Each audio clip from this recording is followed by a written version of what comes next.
मसीह यीशु के ज़िंदा और कदूस नाम में आप सब की खिदमत में इस्लाम।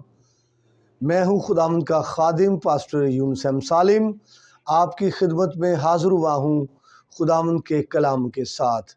वर्ड पावर टीवी देखने वाले तमाम दोस्तों को खुश आमदीद। गज़ल उल गज़लात की किताब है, उसका पहला बाब और तीसरी आयत जो है वो हम तलावत करेंगे। दोबारा सुनिए, गज़ल उल गज़लात की किताब, उसका पहला बाब, उसकी तीसरी आयत। खुदा के कलाम में लिखा है, तेरे इत्र की खुशबू लतीफ़ है, तेरा नाम इत्र रेख्ता है। खुदावंद के पाक कलाम के सब से आज हमें बड़ी बरकत मिले, आमीन। तो हम बात करेंगे आयत के पहले हिस्से पर, तेरे इत्र की खुशबू लतीफ़ है। लंबी बातें तो गज़ल की किताब का जो तारुफ है और इसका जो पस मंज़र है, उसमें गज़ल की किताब का जो तारुफ है उसमें हो सकती हैं। शॉर्टली ये बताना चाहता हूँ, इस किताब के अंदर बनी इसराइल के नज़दीक यहोवा खुदा और बनी इसराइल कौम की मोहब्बत का बयान है, और जो मसीही लोग हैं उनके नज़दीक इसमें यीशु मसीह और कलीसिया की मोहब्बत का बयान है। जब यहाँ पर महबूब बोलेगा इस किताब के अंदर, तो बनी इसराइल के नज़दीक यहोवा खुदा बात करता है और क्रिश्चियन लोगों के नज़दीक यीशु मसीह बात करता है। और जब महबूबा बात करती है तो यहूदी कौम के नज़दीक बनी इसराइल कौम बात करती है और मसीही लोगों के नज़दीक कलीसिया बात करती है। और इस किताब की अगर आउटलाइन को देखा जाए, खाके को देखा जाए, तो इस बाब की पहले बाब की पहली आयत में तो मुसन्नफ़ का तारुफ है, दूसरी आयत से लेकर 8वीं आयत तक महबूबा बात करती है अपने महबूब से।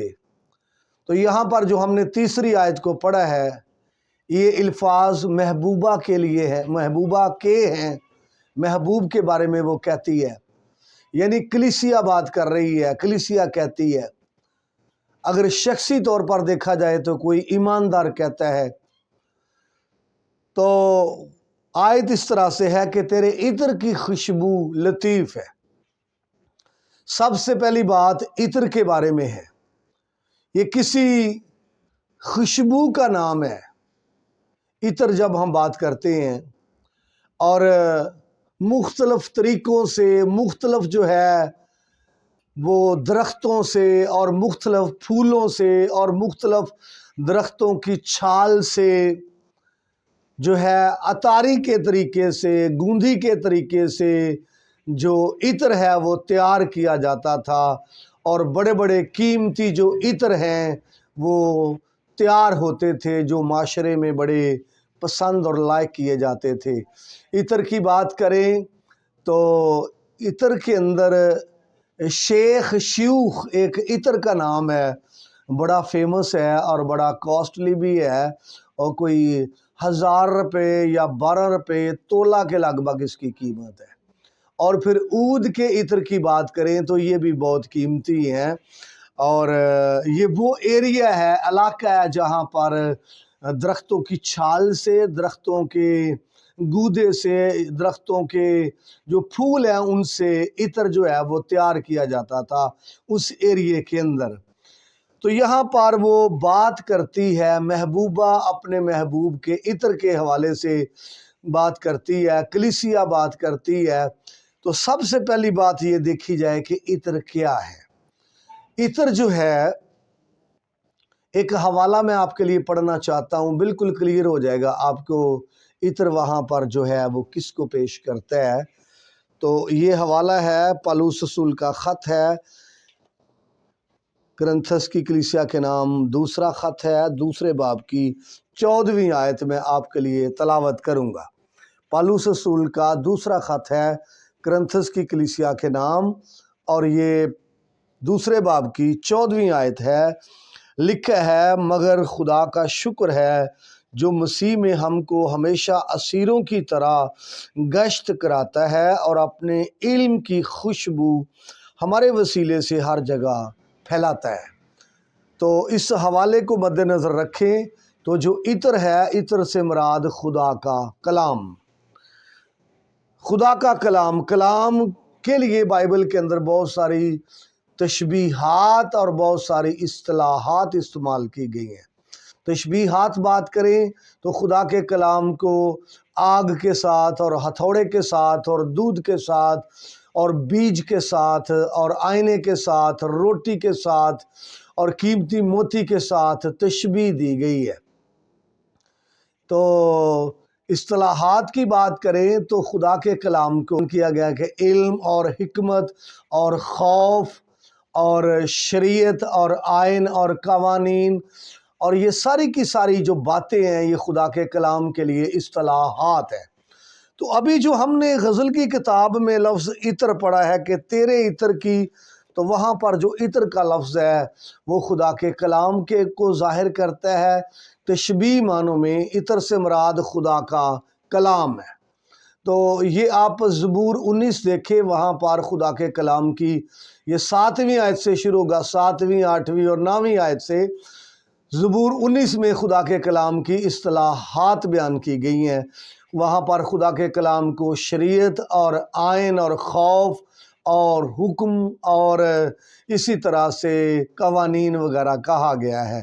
تو عطر سے مراد خدا کا کلام ہے۔ اب آئیے خدا کے کلام کی وہ بات کر رہی ہے محبوبہ اپنے محبوب کا جو کلام ہے اس کی بات کر رہی ہے۔ کلیسیا جو ہے خدا کے کلام کی بات کر رہی ہے۔ ایک ایماندار جو ہے وہ خدا کے کلام کی بات کر رہا ہے۔ تیرے عطر کی یعنی تیرے کلام کی خوشبو، تیرے عطر کی خوشبو، تیرے کلام کی خوشبو، اس سے یہ مراد ہے۔ اور خوشبو سے مراد خدا کے کلام کا اثر ہے، خدا کے کلام کی جو تاثیر ہے۔ اور آپ جانیے خدا کا کلام مؤثر ہے، اثر رکھتا ہے۔ عبرانیوں کے نام خط اس کا 4 باب اور اس کی 12ویں آیت پڑھے تو وہاں پر آپ کو ملے گا کہ خدا کا کلام مؤثر، اور مؤثر جو ہے یہ اثر رکھنے والا ہوتا ہے۔ اور یہ خدا کے کلام کی خوبی کی بات ہے کہ تیرے عطر کی خوشبو۔ خدا کا کلام تو خوبیوں سے بھرا ہے، جیسے عبرانیوں میں نے حوالہ آپ کو دیا 4 باب کی 12ویں آیت، خدا کا کلام زندہ اور مؤثر۔ تو یہ زندہ اور مؤثر یہ خوبیاں ہیں کلام کی۔ خدا کا کلام پاک ہے، یہ اس کی خوبی ہے۔ اور خدا کے کلام کی خوبی کی بات ہے کہ تیرے عطر کی خوشبو، یہ کلام کی خوبی ہے۔ اور کلام کی خوبیاں بائبل میں جو ہے وہ بھری ہوئی ہیں، کثرت سے ہیں۔ پھول کملاتا ہے، خدا کا کلام کملاتا نہیں ہے، یہ ابدی ہے اور یہ قائم رہتا ہے۔ دنیا مٹ جائے، ہر ایک چیز مٹ جائے، خدا کا کلام زندہ ہے، پوتر ہے، ابدی ہے اور یہ کبھی ختم نہیں ہوتا اور یہ تبدیل بھی نہیں ہوتا، کیونکہ جیسا متکلم ہے ویسا ہی اس کا کلام ہے اور مؤثر ہے۔ یہاں پر کلیسیا جب کہتی تیرے عطر کی، اس کا مطلب ہے وہ کہتی تیرے کلام کی۔ آگے لفظ خوشبو ہے، اور خوشبو کے لیے جو میں آپ کو بتانا چاہتا ہوں فارسی زبان کا لفظ ہے بو۔ تو لفظ بو ہے اور اس کے ساتھ صفت لگنے سے یعنی خوش لگے گا تو اچھی بو ہے، اور اگر بد لگے گا تو بری بو ہے۔ ویسے جو لفظ بو ہے یہ فارسی زبان کا ہے، اور اگر اس سنگل لفظ کو یوز کیا جائے تو یہ دونوں معنوں میں لیا جاتا ہے، بیڈ سمیل میں بھی اور گڈ سمیل میں بھی اس کا میننگ لیا جاتا ہے۔ لیکن ساتھ خوش لگانے سے خوش اور بو یہ دونوں کو लगाने से लफ्ज़ खुशबू बना है, दो अल्फाज का मरकब है। और अगर बद लगा दिया जाए तो बदबू बन जाएगा, बैड स्मेल है, बुरी स्मेल है। तो यहाँ पर एक ईमानदार कहता है खुदा के कलाम के बारे में, एक बिलीवर कहता है खुदा के कलाम के बारे में, कलीसिया कहती है खुदा के कलाम के बारे में, बनी इसराइल कौम कहती है यहोवा खुदा के कलाम के बारे में कि तेरे इत्र की खुशबू लतीफ़ है। और ये वही कह सकता है जिसने इत्र को यूज़ किया है, जिसने इत्र को सूंघा है, जिसने इस्तेमाल किया है। आगे वो कहती है लतीफ़ है। लतीफ़ की तरफ हम आएँ और बात करें तो काफ़ी लंबी ये बात है, मैं इसकी तरफ आना चाहता हूँ। सुनिए ज़रा। आपने इत्र और परफ्यूम और सेंट वगैरह खुशबुएँ यूज़ की होंगी। बहुत सारी ऐसी खुशबू आपको मिली होंगी या आपको तजर्बा होगा कि इस्तेमाल करने से बाज़ लोगों का जो सर है दर्द शुरू हो जाती है, बाज़ लोगों के ज़ुकाम शुरू हो जाता है, नज़ला शुरू हो जाता है, बाज़ लोग छींकना शुरू कर देते हैं, बाज़ लोग कहते हैं कि तबीयत ख़राब होना शुरू हो गई है। तो ऐसे कुछ तरियात हो सकते हैं जो शायद आपको तजर्बा हुआ होगा। कोई बॉडी स्प्रे हो सकती है, कोई सेंट हो सकता है, और कुछ ऐसे इत्र भी आपने यूज़ किए होंगे, ऐसी खुशबू भी यूज़ की होगी, वो आपकी तबीयत को ख़राब नहीं करती। तो यहाँ पर यही कह रही है कलीसिया अपने महबूब के इत्र के बारे में कि तेरे इत्र की जो खुशबू है वो लतीफ़ है। और लतीफ़ जो है ये अरबी ज़ुबान का लफ्ज़ है। और मैं आपको बताना चाहता हूँ लतीफ़ और लुत्फ़ और लतीफ़ा और लताफ़त और लताइफ़, इन सब की एक ही रूट है।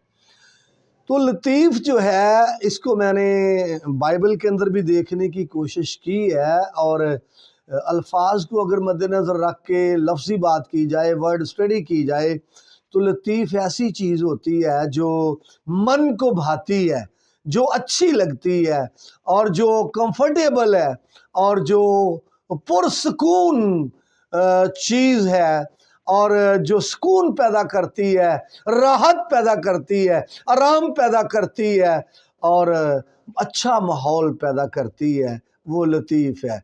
आपको ताज़ा रखती है। जैसे आप लतीफ़ा सुनते हैं तो एकदम से आप खुश होते हैं और मायूसी में हो तो उस हल्के से बाहर निकल आते हैं और ताज़ा हो जाते हैं। इसी तरह से ये लफ्ज़ लतीफ़ है। तो बाइबल की रोशनी में इस लफ्ज़ को आपके सामने रखना चाहता हूँ। मिसाल की किताब उसके 8वें बाब की 6ठी आयत में उर्दू तर्जमे में लफ्ज़ इस्तेमाल हुआ लतीफ़ बातें, और इंग्लिश ट्रांसलेशन ने उसके लिए दिया है एक्सीलेंट थिंग्स। तो अबरानी ने यहाँ पर जो लफ्ज़ दिया है वो है नागीद, जिसका उर्दू में तर्जुमा जो है लतीफ़ किया गया है और इंग्लिश ने एक्सीलेंट थिंग्स दिया है। अबरानी ने नागीद का लफ्ज़ यहाँ पर दिया है। तो मज़ीद आगे बढ़ें तो अमसाल की किताब उसके 22वें बाब की 20वीं आयत में जो लफ्ज़ इस्तेमाल हुआ है उर्दू में वो लतीफ़ है, इंग्लिश ने उसका तर्जुमा एक्सीलेंट थिंग्स किया है, और अबरानी ज़ुबान में यहाँ पर शालीश का लफ्ज़ यूज़ हुआ है।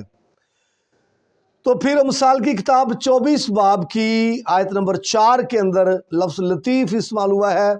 इंग्लिश ने यहाँ पर प्रेशियस का लफ्ज़ दिया है, जो कीमती और किसी कीमती चीज़ को या फिर किसी बेशकीमत चीज़ को पेश करता है। और अबरानी में यहाँ पर लफ्ज़ याकार इस्तेमाल हुआ है। फिर वाइज की किताब के अंदर ये लफ्ज़ यूज़ हुआ है उसके 10वें चैप्टर के अंदर, और इंग्लिश ने यहाँ पर ग्रेशियस दिया है। और ग्रेशियस की आप बात करें तो ये पुरफजल हो सकता है, और ये जो है लताफत इसके मीनिंग भी हैं, और इसके मीनिंग जो है वो मेहरबान भी हैं, और कोई चीज़ बड़ी ग्रेस वाली है तो शानदार सेंस में भी ये मीनिंग देता है। تو عبرانی میں یہاں پر لفظ خین استعمال ہوا ہے، جس کا تعلق خدا کے فضل سے، خدا کے رحم سے اور خدا کے مہربان ہونے سے ہے۔ اور پھر یرمیہ کی کتاب کے اندر بھی جو لفظ ہے اردو میں 15ویں باب کی 19 آیت کے اندر اردو میں لطیف اور انگلش نے پریشیس اور عبرانی زبان نے یاکار استعمال کیا ہے۔ اور پھر جو حوالہ ہم نے تلاوت کیا غزل کی کتاب کے اندر پہلے باب کی 3 آیت میں لفظ انگلش نے گڈ اور عبرانی زبان نے توویم، جو توو کی جمع ہے، یہ دیا ہے، اور اردو میں یہاں ترجمہ لطیف ہے، انگلش نے گڈ ترجمہ کیا ہے۔ تو میں آپ کو یہ بتانا چاہتا ہوں لفظ لطیف کو جب ہم نے دیکھا ہے تو اس کا مفہوم الفاظ کو مد نظر رکھتے ہوئے، دیگر زبانوں کے الفاظ کو مد نظر رکھتے ہوئے، لطیف سے مراد ایسی چیز ہے جو اچھی چیز ہے، ایسی چیز ہے جو آرام دہ چیز ہے، ایسی چیز ہے جو راحت پیدا کرتی ہے، ایسی چیز ہے جو بڑی قیمتی ہے، اور ایسی چیز ہے جو بہت ہی اچھی ہے۔ کیونکہ عبرانی زبان میں یہاں پر لفظ توویم استعمال ہوا ہے جو جمع کے صیغے کا ہے، اور اس کا واحد توو ہے، سنگل بھی آ سکتا تھا، لیکن عبرانی رول یہ ہے کہ کسی چیز کو بڑا بیان کرنے کے لیے یا کسی بڑی چیز کو بیان کرنے کے لیے جمع کے صیغے میں بات کی جاتی ہے۔ جیسے آسمان بہت بڑا ہے تو عبرانی میں جمع کے صیغے میں آیا ہے ہاشا مائم، اور خدا چونکہ عظیم خدا ہے جمع کے صیغے میں آیا ہے ایلوہیم۔ اور یہاں چونکہ یہ عطر کی خوشبو لطیف ہے اور خدا کے کلام کی خوبی ہے، یہ اچھا کلام ہے، تو یہاں پر عبرانی لفظ توو کی بجائے جمع میں آیا توویم، کیونکہ یہ بہت ہی اچھا ہے اور اس میں خوبیاں ہیں۔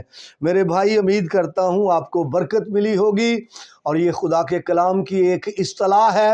خدا کے کلام کی بہت ساری اصطلاح ہیں، لیکن غزل کی کتاب کے اندر عطر سے مراد خدا کا کلام ہے، عطاری عطر بنانے والا ہوتا ہے، اور یقین جانیں یہاں پر عطر یوز کیا جاتا ہے جس گھر میں، جس خاندان میں اور جس زندگی میں، جس باڈی میں، وہاں سے عطر کی خوشبو آتی ہے اور عطر ماحول کو معطر کر دیتا ہے۔ اگر تو خدا کے کلام جو عطر کی مانند ہے اپنی زندگی میں لے لے اور اپنے خاندان میں لے لے، اپنی فیملی میں لے لے، یہ ماحول کو معطر کر دے گا۔ تیری زندگی سے کلام کی خوشبو آئے گی، تو بولے گا تیری باتوں سے کلام کی خوشبو آئے گی، کیونکہ یہ آسمانی عطر ہے، زمینی نہیں ہے، یہ بشر کا عطر نہیں ہے، یہ خدا کا عطر ہے، اور اس کی خوشبو اچھی ہے، بھینی ہے اور راحت انگیز ہے۔ اس کو لیجئے اور استعمال کیجئے، اس کو لیجئے اور اپنی زندگی کو معطر کیجئے، اس کو لیجئے اپنے خاندان کو معطر کیجئے۔